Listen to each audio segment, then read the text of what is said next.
ഡൽഹിയിൽ നിന്നും ആർ അച്യുതൻ ഒരു കാര്യം അറിയിക്കുന്നു. ഈ പൗരത്വ ഭേദഗതി നിയമം ഇപ്പോൾ അവതരിപ്പിച്ചത് ധ്രുവീകരണം നടത്താനാണെന്ന് കോൺഗ്രസ് നേതാവ് ജയറാം രമേശ് അഭിപ്രായപ്പെട്ടതായി വാർത്ത പറയുന്നു. മറ്റൊരു വാർത്തയിലേക്ക്.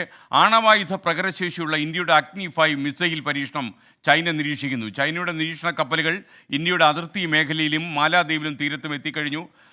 ചൈനയിലെ ബീജിങ്ങിനെ വരെ ലക്ഷ്യം വയ്ക്കാനുള്ള മിസൈലിൻ്റെ പ്രകരശേഷിയാണ് ചൈനയുടെ ഏറ്റവും വലിയ ഉത്കണ്ഠ. കൂടുതൽ വിശദാംശങ്ങളുമായി നമുക്കൊപ്പം ആർ രാധാകൃഷ്ണൻ ചേരുന്നു. Good morning Radhakrishnan. യഥാർത്ഥത്തിൽ ചൈനയ്ക്ക് തീർച്ചയായിട്ടും ഒരു ഭീഷണിയായി അഗ്നി-5 മിസൈൽ പറയൂ.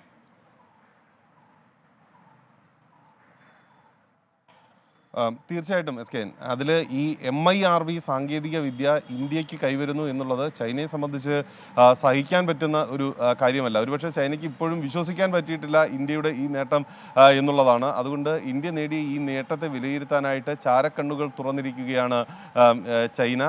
ഇതിനു വേണ്ടിയിട്ട് ആദ്യം ഇന്ത്യയുടെ സമുദ്രാതിർത്തിക്ക് പുറത്ത് ചൈനയുടെ ചാരക്കപ്പൽ എത്തിയിരുന്നു. അതിന് സമാനമായിട്ട് ഇപ്പോൾ മാലാദ്വീപിൽ മറ്റൊരു ചാരക്കപ്പലിനെ കൂടി അയച്ചുകൊണ്ടാണ് ഇപ്പോൾ ചൈന ഈ വിഷയത്തിൽ നിരീക്ഷണം നടത്തുന്നത്. നമ്മുടെ അഗ്നി-5 മിസൈലിൻ്റെ ഒരു വിജയം ഇന്ത്യയെ സംബന്ധിച്ച് വലിയ പ്രതിരോധ നേട്ടം എന്ന രീതിയിൽ തന്നെ നമുക്ക് വിലയിരുത്താം. കാരണം MIRV സാങ്കേതിക വിദ്യ ഉള്ളവരുടെ ക്ലബിലേക്ക് ഇന്ത്യ എത്തുന്നു എന്നതിലുപരി ചൈന പല ഘട്ടങ്ങളിലും അവരുടെ കയ്യിലുണ്ടായിരുന്ന മിസൈലുകൾ ഉപയോഗിച്ചുകൊണ്ട് ഇന്ത്യയുടെ പല നഗരങ്ങളെയും ലക്ഷ്യം വയ്ക്കാൻ പറ്റും എന്ന വിധത്തിലാണ് ഭീഷണി ഉയർത്തിയിരുന്നത്. അങ്ങനെയാണെങ്കിൽ ചൈനയുടെ ബീജിങ്ങും ഷാങ്ഹായും ഒക്കെയുള്ള നഗരങ്ങളെ ഇന്ത്യയുടെ അഗ്നി-5 വിജയകരമായിട്ട് അവിടുത്തെ ലക്ഷ്യസ്ഥാനങ്ങളെ ഭേദിക്കും എന്നുള്ളതാണ് ഇപ്പോൾ ചൈനയുടെ ഉറക്കം കെടുത്തുന്ന വിധത്തിലേക്ക് എത്തിയിരിക്കുന്നത്. അങ്ങനെ ഭീഷണി കൊണ്ട് ഇന്ത്യയെ ഭയപ്പെടുത്തി നിർത്താം എന്ന ചൈനയുടെ ലക്ഷ്യങ്ങൾക്കുള്ള തിരിച്ചടിയാണ് ഏറ്റവും ശക്തമായിട്ടുള്ള ഈ അഗ്നി-5 എന്നുള്ളത്. അഗ്നി-5ൻ്റെ വിജയം അതുകൊണ്ട് തന്നെ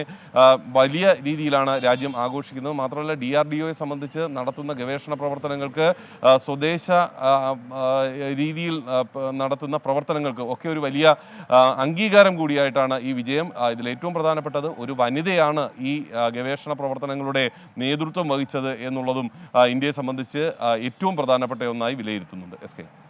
okay, thank you R Radhakrishnan. ലോകത്തെവിടെയായാലും ഏത് സമയത്തും 24 വാർത്തകളും ഓഗ്മെന്റഡ് റിയാലിറ്റി പാക്കേജുകളും എക്സ്പ്ലെയിനറുകളും വിശദമായി കാണാൻ ഞങ്ങളുടെ യൂട്യൂബ് ചാനൽ നിങ്ങൾക്ക് സബ്സ്ക്രൈബ് ചെയ്യാം.